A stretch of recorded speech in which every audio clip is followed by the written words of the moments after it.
Quand je parle aux investisseurs, je leur dis, si vous voulez multiplier par 100, bonne mise, allez à Silicon Valley. Si vous voulez la multiplier par 1000, allez en Afrique. Tu viens de l'entendre comme moi. D'après Tidjane Thiam, l'Afrique est plus intéressante que les États-Unis. Investir en Afrique est beaucoup plus rentable, 10 fois plus rentable qu'investir dans la Silicon Valley aux États-Unis. Pourquoi est-ce que les Africains ne sont pas au courant de ça? Pourquoi est-ce que les Africains continuent à méconnaître tout le potentiel qu'il y a chez eux?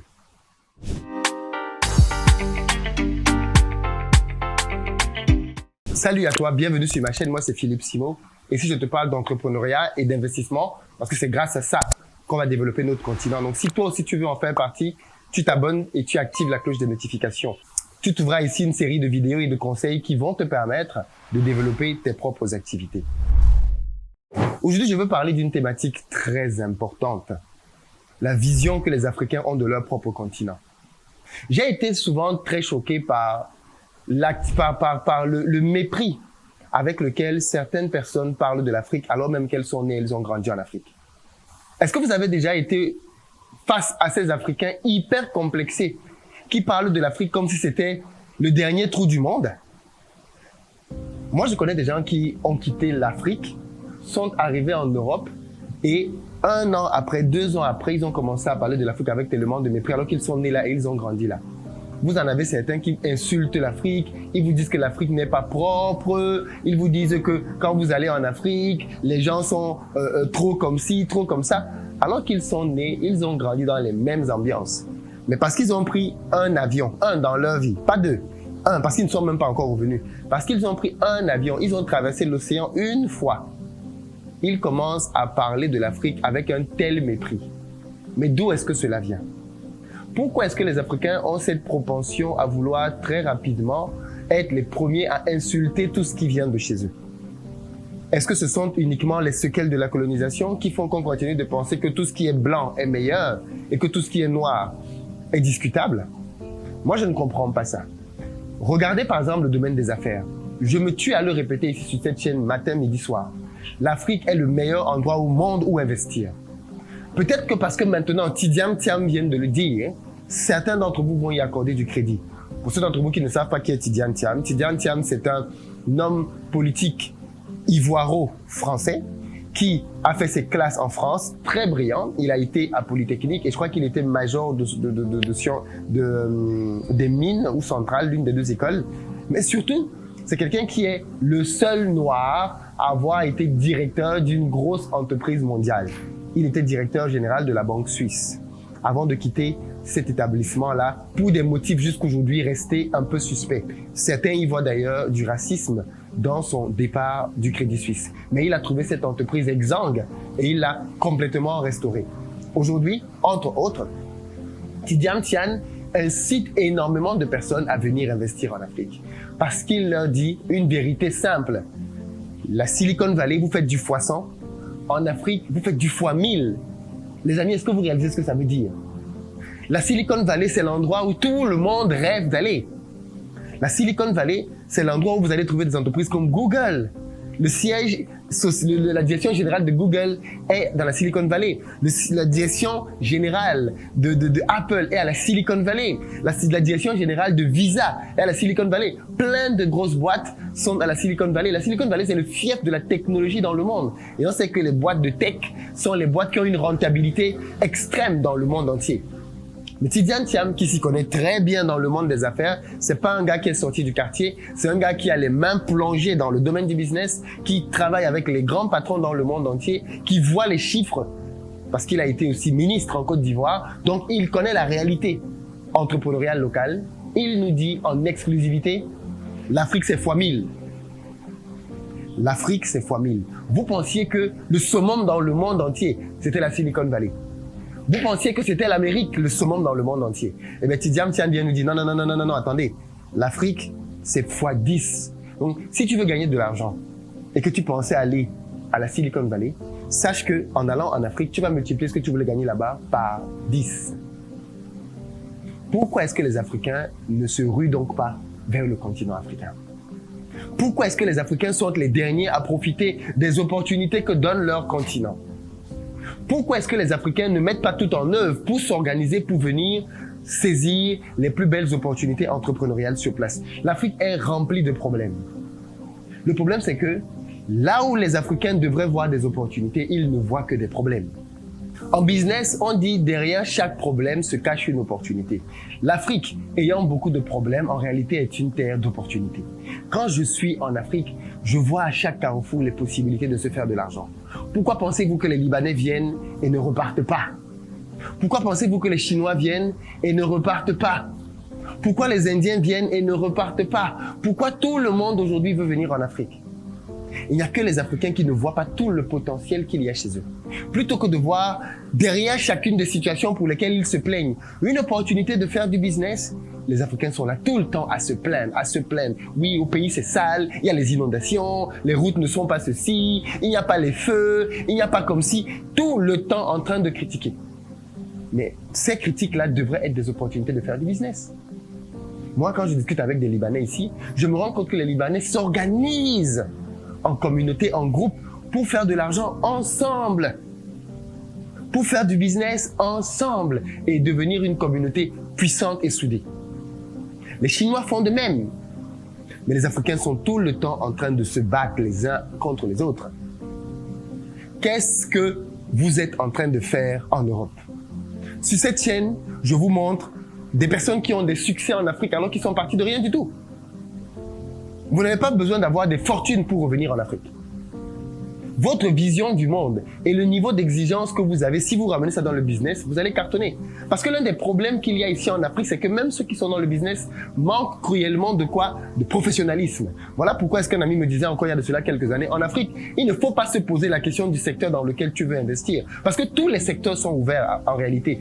Tous les secteurs sont ouverts. Si tu es professionnel, tu vas être inondé d'argent. Je vous ai dit en exclusivité l'une des choses que le directeur général de Shanghai m'a dit quand j'ai terminé de discuter avec lui. Il m'a dit la même chose. Si je vois que tu es revenu pour faire du travail au pays, c'est très bien. Il y a beaucoup d'argent à se faire ici. C'est lui qui m'a dit ça. Hein? Il y a beaucoup d'argent à se faire ici. Mais il faut que tu sois sérieux. Parce que ici, il y a beaucoup de gens qui ne sont pas sérieux. Aussi simple que ça. Mais il y a une volonté en Occident de dénigrer l'Afrique, les amis. Vous ne comprenez pas ça? Il y a une volonté en Occident de dénigrer l'Afrique. Regardez comment est-ce que nos présidents, nos pays, surtout, même pas nos présidents, mais nos pays sont considérés. Très souvent, quand on parle de l'Afrique, c'est pour parler de la pauvreté, de la guerre, de la famine, des dictatures. On ne montre pas l'Afrique qui bouge. On ne montre pas les opportunités. Parce que par ailleurs, pendant qu'on critique l'Afrique, les investisseurs européens viennent. Pendant qu'on critique l'Afrique à la télé, les investisseurs américains viennent. Si vous écoutez la vidéo de Tidiam Tian par la suite, il dit qu'il était en train de parler à qui? À des investisseurs américains qui avaient déjà investi en Afrique et qui veulent investir encore plus. Pourquoi ils veulent faire ça si c'est pas ici que ça se passe? Pourquoi ils vont pas investir aux États-Unis? Vous pensez que les investisseurs américains aiment plus l'Afrique que les États-Unis? Mais s'ils viennent mettre leur argent en Afrique, c'est bien que c'est là que ça se passe maintenant. Quand je parle aux investisseurs, je leur dis, si vous voulez multiplier par 100 votre mise, allez à Silicon Valley. Si vous voulez la multiplier par 1000, allez en Afrique. Et je suis frappé, rien que cette semaine, j'ai eu trois vidéos différentes avec des investisseurs, tous américains, qui ont déjà des investissements importants en Afrique et qui veulent investir plus. Donc je crois que le capital en fait est prêt à venir. Je pense qu'il y a un problème d'intermédiation. Il faut effectivement qu'il y ait de plus en plus d'acteurs, que ce soit des entreprises conseils, que ce soit des banques d'affaires, que ce soit des consultants, qui puissent faire le lien entre la demande de capital qu'on a en Afrique et l'offre. Et je pense que les choses vont continuer à progresser. De même, si on regarde les chiffres, dans les années 80, le PIB de l'Afrique, c'était de l'ordre de 600-700 milliards de dollars, hein, quand on nous rappelait que notre PIB était inférieur à celui de la Belgique. Aujourd'hui, il est de 2600 milliards de dollars, donc 5 fois plus, et il continue à croître, alors que la Belgique, elle est toujours à 700 milliards de dollars. C'est le respect que j'ai pour la Belgique. Donc l'Amérique latine est à 4000 milliards de dollars, donc on est vraiment bien parti pour la rattraper, bon, malgré les fluctuations et la volatilité qu'on ne peut pas éviter dans des pays émergents. C'est là que ça se passe. Mais nous les Africains, on va préférer écouter des chaînes qui racontent des bêtises sur l'Afrique et se fier à ça. Vous pensez que l'environnement des affaires en Europe est facile? Vous pensez que c'est facile de réussir dans l'environnement des affaires en Europe? Ce n'est facile nulle part. L'Afrique a ses challenges, l'Europe a les siens, l'Amérique a les siens. Chaque endroit là où on veut faire de l'argent, il y a des challenges. C'est à l'entrepreneur de pouvoir se décarcasser pour surmonter tout ça et se frayer un chemin. Mais il n'y a nulle part un endroit là où vous allez venir, on va vous dérouler un tapis et vous dire « Sa Majesté, faites de l'argent, c'est facile ici ». Cet endroit n'existe pas. Africains, revenons faire du business au pays. Chaque année, des entrepreneurs de la diaspora rentrent et font des prouesses en Afrique. Le problème, c'est qu'on n'est pas assez nombreux. Je ne suis pas en train de dire que tout le monde doit rentrer. L'Afrique aussi a besoin d'une diaspora. Il faut que des gens restent.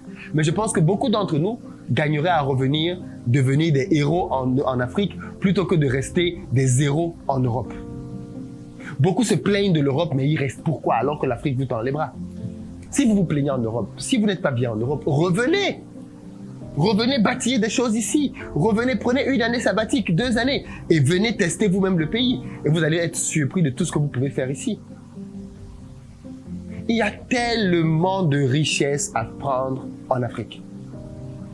C'est pour ça que j'ai décidé de former les gens de la diaspora à rentrer investir. Parce que malheureusement, certains reviennent et font des erreurs fatales qui coûtent très cher.